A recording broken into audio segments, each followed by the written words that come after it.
Welcome to DBL. All right, so we got some more in regard to Matthew Perry because he's disclosing additional details on how bad his addiction got. Now, in a preview of his chat with Diane Sawyer, Matthew said he started drinking at the age of 14.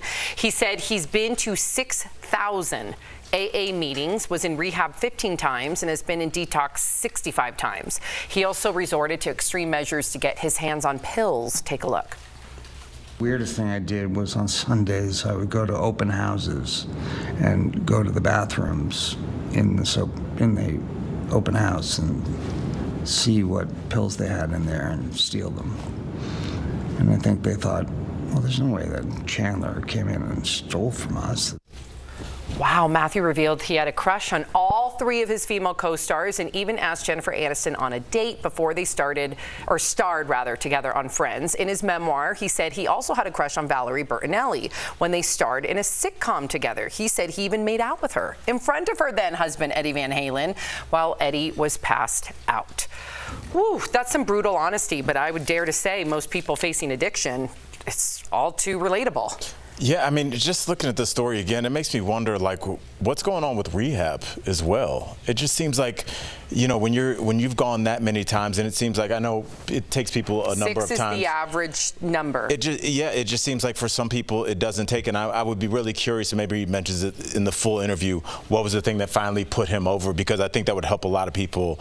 Because like I said, I ran a men's sobriety group during COVID, and I realized that everybody's reasons for drinking were different, and I don't have any training in that. I was just kind of talking with friends, so I was really interested to learn all the different motivations for why people drink. They started early, stress, you know, relationship, it's so many different things. So I wonder what it was with him. Yeah, we keep putting like little snippets out because they haven't posted the whole thing yet, but I wish they would, right? Because there's so many like just little pieces, and I wonder if they're all going to connect somehow, right? And know how long he's been sober. Is this permanent with his speech and things like that? So I'm waiting to hear the whole interview. So maybe we could connect a couple of dots because it's pretty out there, the whole story and how many times he's been to rehab. And I wonder, Jeff, if it is going to connect. I mean, we're talking about a lifetime of disconnected thoughts and actions strung together over a lifetime. So I don't know if we would even get that full connection that we'd be looking for.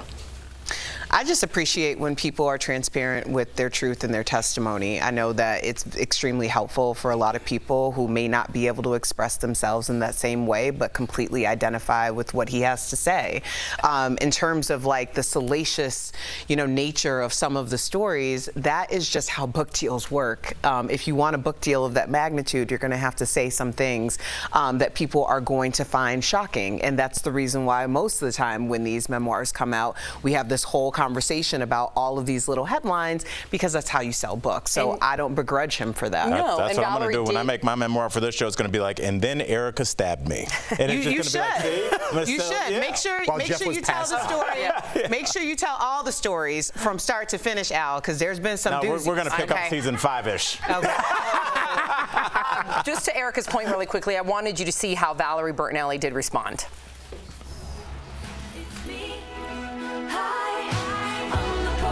One misbehave in their 20s and early 30s, are you mortified?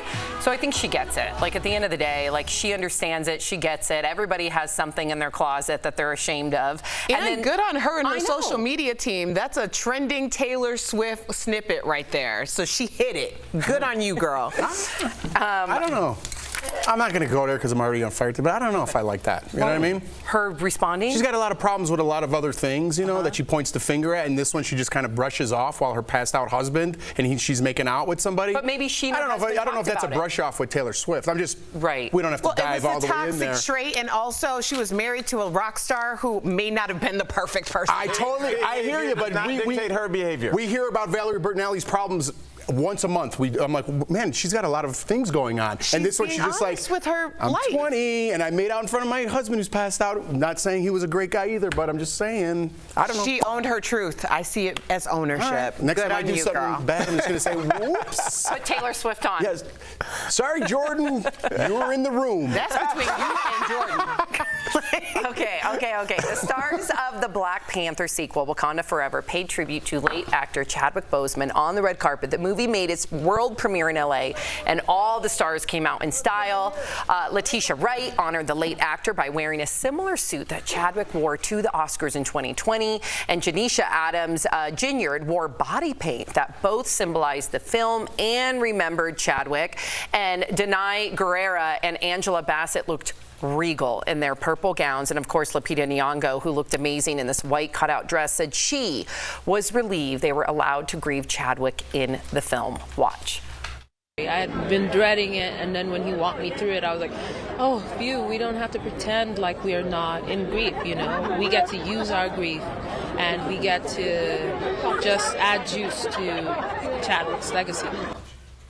Yeah, because Al, you would only imagine how cathartic that must have been for them. Yes, and I think the relief she was talking about is, do I really have to act right now? Do we all have to really act like we're not dying inside? And I think the fact that they incorporated it into that script is going to take that movie to a level that we all, because everybody in the theater is going to be a mess, let's be honest, including yours truly. Really quickly, you know, when I had to drive from Colorado to Los Angeles to see my kids because COVID vaccine couldn't fly, when I got to LA, I had looked at my phone and found out he had died. It was pitch black outside. You know, I was worried about getting my kids sick. I was worried if I had a disease that was going to kill them, and it was like one of the worst moments, just hours of my life, you know. And to come full circle, and now with my family, my kids are safe and healthy, Chadwick being reborn on film, it just shows you if you just hang on long enough, that's right, it'll come back around. How do you say, like, what do you say to that? I just think that this movie is going to be an amazing coming together. It's going to feel like all of those who we lost when we couldn't come together, able to come together for the first time. And I'm really excited to see it. And I think a lot of people are going to feel like this is a It seems bigger than a movie, doesn't it? Yeah. I feel like the whole movie theater is going to trauma bond. Oh, yeah. It's going to be quite the tribute to Chadwick.